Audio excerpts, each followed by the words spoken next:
And we're back. Is this how DJs feel like that? Yes. When they're like, oh, there's a gap in the music, and I have to say something. Let me say something terribly and feel awkward the entire time. Except they're way more comfortable. Well, yeah, they're used to it. Substantially. Well, because nobody's going to see their face. Right. And it's like, the Christian radio stations are the worst about it. Yeah. All right, everybody. Well, I'm going to tell you this story that is supposed to be inspirational, but it's just going to be lame. All right, so the topic for the day is the feeding frenzy is over. Is it over? The real topic should be loaded questions. Right. No, I'm gonna tell you from my perspective.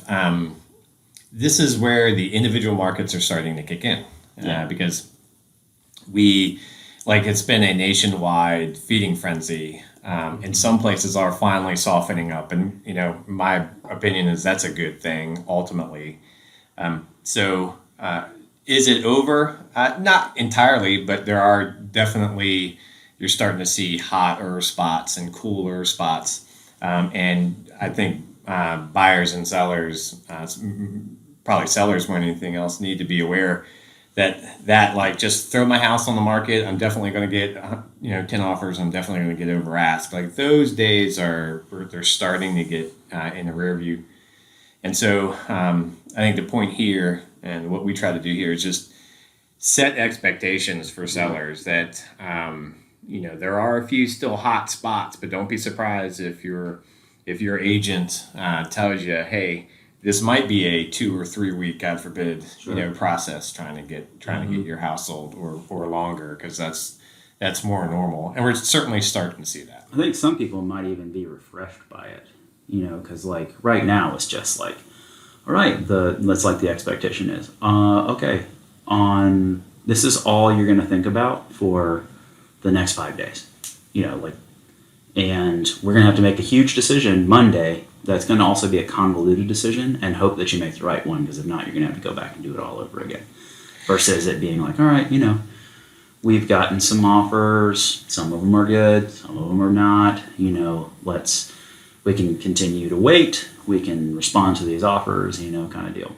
Right. I've gotten away from the idea of what I call auctioning off a house on Sunday night. Mm-hmm. So it's back to more like a first come, first serve. And truth be told, I like that process better anyway, because the first people to look at it, when it's, hey, this isn't due until Sunday, it gives them all weekend to go find something better or different, or change their mind. Where, I'd rather, if somebody's interested, to go ahead and put in, their offer.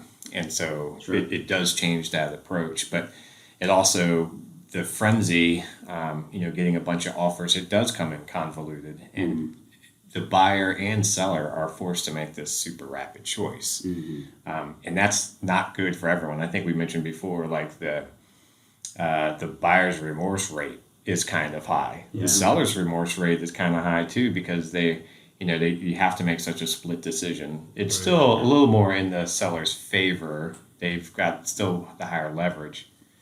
But we think it's better for everyone that the frenzy, slows down a little bit. Mm-hmm. It also puts things in a lot. Things are a lot more attainable, especially on the buyer side, because that seems to be like one of the biggest sentiments that I've heard is, I have all this equity in my house, but I don't have anywhere to go. So on one hand, you're like, just because you have equity, that may or might not be the best motivating factor to sell your house. Mm-hmm. But if I have equity and I've always wanted a bigger house, or my family's growing, or we need to move, or blah, blah, blah, blah, whatever it is, not having anywhere to go is a big restriction to making a transition that 3 years ago, that's a normal transition. Right. And it's a relatively doable transition, unless you're going from, a market that's like, Boston, New York, San Francisco, LA, that's been like this for a decade, maybe, if not at least years. Right. If you're going from here to there, then you will have that same issue. But in most cases, in most regular places, it was, a fairly normal, buy, sell. You can move up, you can move down. Things are available, and the things that are available is still, the biggest limiting factor that we're seeing. Right. And the fundamental shortage of inventory is still going to persist. Mm-hmm. We think competitive bids is going to persist. We're just simply saying that the freight train of buyers coming through an open house is slowing down. Mm-hmm. The literal 5 to 10 offers at a time is slowing down. Mm-hmm. And so kind of the point of this discussion is starting to prepare people like for a normal market again. Yeah. Mm-hmm. And like I said, it's not that the houses are going down in value. It's not that your house is necessarily harder to sell. Right. It's just that kind of don't expect that, that piranha thing where you dangle the house in the water and it's just chomped up. Yeah. Right. And we see that in, local Atlanta. There's still spots off around Marietta where, it's still like that. But in downtown, south of town, north of town, it's normalizing a little bit. Yeah. Right. And then once you get down to that lower price point too, kind of that $350 and under, sure, is where that's the new hot investor house. Mm-hmm. And so they're still going quick. Sure. But once you get above that, we are seeing it slowing down a bit. Yeah. Yeah, and those load ranges have always been the most competitive. Right. Because you got investors, first-time home buyers, lower income, all of them are all duking it out for the same houses. Over the last couple of years, you've seen an upshift in those, and with the low rates, and then that just kind of intensified, and it caused that what used to be the 250 and under to really kind of just shift to where there's the 150 and under doesn't exist, right? Even with trailers, which is a like a whole continuum, right? Yeah. Where do you see the trend going as far as slowing down? Or maybe I should say, what should we be looking for in regards to, like, as the interest rate moves, how far does it need to go? Where would, I'm suspecting, like, that's a $1 million question.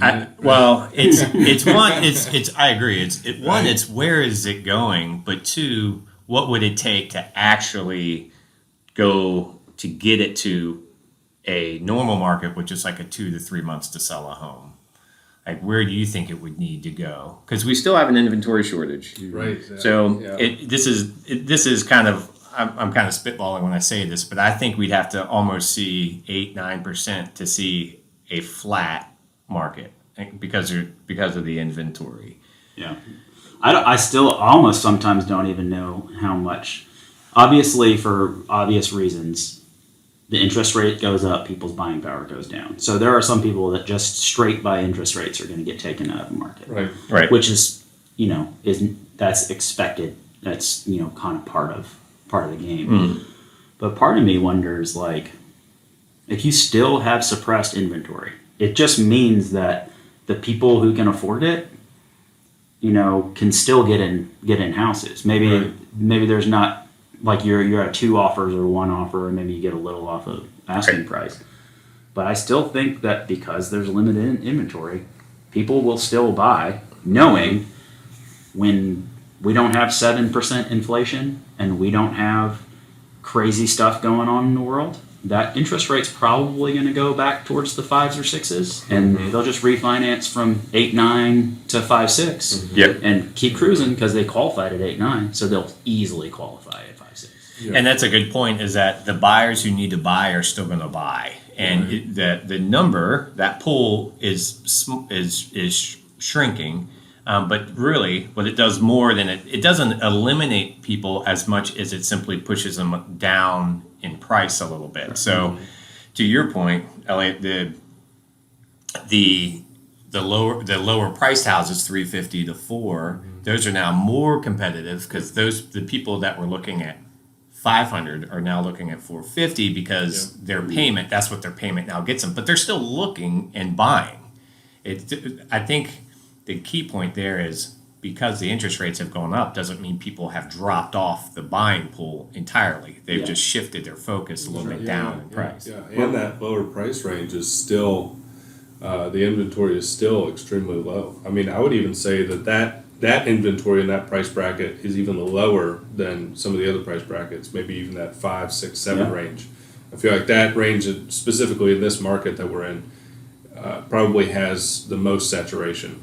Whereas above and below, there's nothing. So to kind of surmise what you're saying, what we saw last year was all price points were all uber competitive, right? And they were all feeding frenzies from 300 to 800. It kind of didn't matter because the rates were so low, inventory was so low. What we're seeing is a little softening on the top end because obviously the interest rates has the highest impact on those, but it's forcing buyers down in price because they're still buying. It's just compressing the value of their money and the value of their payment, and so the lower price homes are getting more competitive. The competition is kind of shifting from the higher price points to the lower price points, rather than just like overall everything's sinking. Or just simply people are just pushing their timelines out. Because maybe you can still qualify, but you need another year to save up the extra down payment that you'll need to go from a 5% down to a 20% down or something like that. Or, I think, and deal and buyer fatigue is a real thing. People get frustrated and discouraged and stuff when they feel like what they should be able to find, they can't find, or they can't win. It's hard on us because, we have to end up what we would hope would normally be like a 2-3 offer cycle could be. You could go through 30 offers with one buyer depending on where they're at. And to your point, in our last podcast, we talked about the bubble popping and we talked about people sitting on the sidelines, kind of waiting for the bubble to pop. And I think as a group we agree that there's not a bubble that's just going to burst and everybody loses all their equity and all that. But I would message to the folks sitting on the sideline, if you're waiting for something, waiting for the frenzy to die off so that you have a chance, that makes a little bit more sense, and we're starting to see that. I think we know that summer's the hot season, of course, right? And so we kind of expect the competitiveness to go through the summer. But once school starts back up, if you've been sitting on the sideline, either waiting for the bubble, which probably isn't going to happen the way people think it's going to unfold, to where it actually saves you money, or if you just don't want to fight the crowds. I don't like to go to the mall when it's busy. I don't want to try to buy a house when I know I'm just going to be up against 8, 10 other bids. Probably the end of the summer is going to be a real active time for folks that have been kind of waiting for things to chill a little bit, at least to avoid the uber competition. And we see that opening up for sure. So what is, I think also kind of what one of the questions is what does this mean for seller perspective as they're going into summer and then maybe moving their way out of the summer? I think it's just setting their expectation of traffic. Curbing the expectations so that you don't get your seller's hopes up that they're going to receive multiple offers. They could only receive one. Could be a great offer, but it could only be one offer. Sure. Or the expectation of this might go for $100,000 over asking. We had a recent client in another state where it's still just bananas. That normally I've seen and heard people say that the average consumer is normally on the tail end of whatever's current. So what's that saying about when you start getting stock tips from your shoe shine boy, it's time to get out. It's not to say anything's wrong with shoe shine boy, because I'm sure there's plenty that have killed it in the market.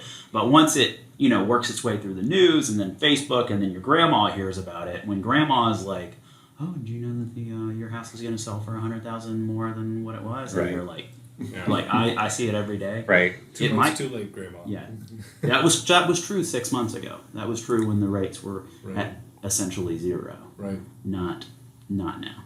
And certainly, kind of what we're seeing is the same customer wanting to play both sides. So they go, hey, great time to sell, right? I can top dollar, right? Absolutely. If I'll get multiple bids, right? Okay, so we go through the sale process. Okay, I want to buy a house. Well, I hear it's softening, right? So I should be able to get it, get a sweet little deal, right? Because interest rates are up, right? Yeah. And so this Can is offer under. I should be able to get a deal, right? And so that what we're seeing is we're right in that kind of gray area where they're getting the national feedback, if you will, news and all that, and right now we're in that area where both sides are hearing, oh, it's still a great time to sell. Oh, there's still multiple bids. Oh, it's softening. Oh, so Yeah. it's hard to play both sides of that. Like you can't get 10 bids on your house and then expect to get a steal on the next one. Yeah. I mean, it can be done if you're playing the market, like going from New York Or to- maybe to moving Atlanta or markets on something like purpose. that. Or going from Alpharetta to Dahlonega, just because the demand is lower, Yep. because there's not as many people, population density is lower. But yeah, I think that's a great kind of conversation to have. People, I think it's a great point. Is people have a paradoxical perspective, Right. and you kind of have to be like, yes, we could go over and we could get a deal, but the chances are you're probably going to have to receive and pay a fair value for whatever it is. Right. But, we also saw a year ago, maybe a year and a half, anything would sell. Mm-hmm. Like, Yeah. like if it was absolutely falling apart, it was condemned. I mean, obviously Right. it probably would have sold. Just wouldn't have sold. If it was priced right. It was priced right. Right, yeah. But, hey, let me do absolutely nothing to my house. Right. Take all the furniture out and let all the DIY scars show Right. in all their glory Right. and still get a bidding war. Right. Yeah. That's That's over. yeah. I think that part's houses are about it. sitting now. Yeah. They will sit, and the problem too is, like you said, we're on the tail end of this market, and most consumers are still not up to date with what's currently happening in the market, and so when they see a house sitting, there's something wrong with it. Whether there is or isn't, Right. if it sat on the market for more than 2 weeks, Yeah. what's going on? I thought houses were going in a week. Right. What's wrong with this one? Yeah. I agree that it's So if you're not sharp, that's another point of like setting expectations now. If you see something that's been on the market for 2 weeks, maybe there's not anything wrong with it. I mean, a year ago it was like, if it's been on 2 weeks, then it must have something wrong with it because 100 people have looked at it and none of them have decided to buy it. Where now, being on 2 weeks, like in a normal market, that's still a lightning fast sale. Yeah. And to where now, if you see it, you shouldn't just swipe past it. Right. But That's still consumers- probably viable, right? But Right. what you're saying is like the kind of the average consumer mentality is kind of about a year old, which was if it's been on for 2 weeks, it's there's something majorly wrong. What's wrong with yeah, that? what's wrong with it? Yeah, which just plays into stress to the sellers that Right. you need to prepare. Yeah. Prepare it. If you want top dollar, you gotta prepare. And if you want top dollar, you have to put your best foot forward, prepare your home accordingly, so that you can sell it in that first week or so, so Right. that you can be a little bit better than the rest of the competition there. Right. So the selling it without touching it thing, like that's where if you talk about the real mechanics of what's slowing down, it's the selling an unprepared home. Yeah. That's really Yeah. a nice home is still going to sell real fast. Yeah. We're doing that all day. Yeah. So if you properly prepare your home, you still are going to sell it quickly, probably. Yeah. But if it's been on for 2 weeks, it doesn't mean it's rotten. It just means that house is probably not tip top shape, but it doesn't mean it's rotten either. Or it could be something as simple as they had the initial offers and people made offers so fast and so hard that they either withdrew. There's people that'll walk away from their earnest money if they don't put enough down because they know I'll walk away from $1,000. Right. Yep. And so that 2 weeks later, you could be like, oh, they actually got 5-6 offers. Just either the offers really weren't that good, the offers withdrew, or they kind of mismanaged the decision making process. And Right. those people who would have actually bought the house have moved on to the next one. Right. Yeah. And I have that kind of seller's agent fear that somebody will back out of, for whatever reason. Their grandma got sick, so they just can't, proceed or whatever. Right. But now that ate up 7 days on the market. And so now the stigma starts to be attached for no reason other than just, situational stuff. Yep. And now you've got something that's perfectly well and good, but it looked 14 days, and it's hard for the average consumer to it's just a number they see on the market. They certainly don't know what's happening in the background. You wouldn't expect them to. Yeah.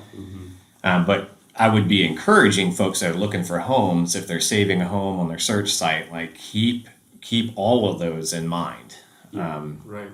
Yeah. And you can watch them. And if it's been on for a couple of weeks, you should be asking, hey, why is it there? Right. And, that still looks quite viable to me. Right. Yeah. And your agent can always call, the selling agent and find out why. Yeah. Oh, an offer fell through. Okay.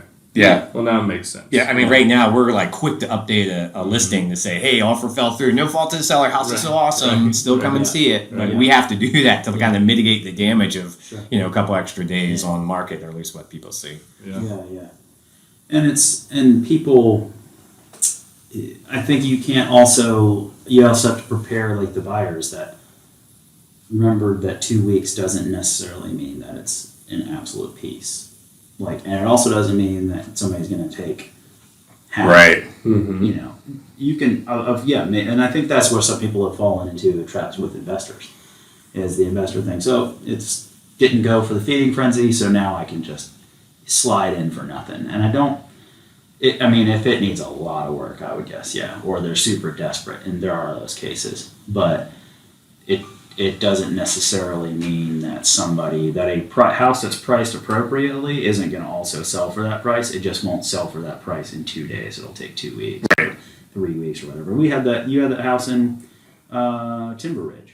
Yeah. That sold for a great price. Brand new house. Right. Brand new house. It was a neighborhood that, it wasn't a cookie cutter neighborhood. Right. It was a neighborhood that people you had to really be into the neighborhood, and it was in a location that, some people will live and some people won't. Right. It wasn't in this the Manhattan of right. where everybody wants to be and it's all going in. Right. So, that took, how long did that think? Yeah, 35 days it was on the market. 35 days. Right. But solid offer. Yeah, great. Solid deal. Looks Yep. like everything's golden. So. Yeah, and that's just the point, is that the house, there might not be anything actually wrong. Yeah. It's just, situational. And so we should be expecting to see the days on market trend up. Sure. And that should just be normal. I mean, 10, 12, 15 days on market should be, in fact, that's still fast. Yeah. And, by any normal, standard. Yeah. And so just as a buyer or a seller, just start expecting those times to go up a little bit. Yeah. But that a little bit of patience, just a little bit, will pay off for the buyers and the sellers. Yeah, absolutely. Just a little bit. I think the last also piece of the puzzle to discuss before we wrap up is, taking that consultant kind of approach with the sellers to say all right, your house, how do we present the best product, but also do it in a way that's economical, because we know that building materials are through the roof. It's hard to get contractors. What cost $4,000 to paint 2 years ago costs $7,000 to paint. So kind of talking through, what's the return on investment, the risk versus reward. And because, a year and a half ago, you didn't have to do anything. So if you spent $5,000, it's just meant $5,000 less of what you're going to get out of the house. Now it's kind of like one of those things of, Johnny had one recently also. The house it was very lived in, I think is the nicest way to say it. And it just needed a coat of paint. Right. So like that's one of those things like that $3,000 to $4,000 or whatever how much it cost, that was necessary to sell the home. So I think us talking through and having somebody who understands those dynamics, and that's one of the ways that we can bring a lot of value as people's representative, is to help them. I'm not going to, in most cases, not going to tell you exactly what you have to do, but we will talk through, here's all the options, here's all the things, here's the pluses and minuses. Let's make a comprehensive plan that is going to have the results that you want. Our bottom line, that house you brought up was a great example because it was a house. What we're going to do is say, this is what you could do to maximize, put your best foot forward to make this home most saleable. Now, do you have to do all of that? Not necessarily. We're just explaining how to maximize value.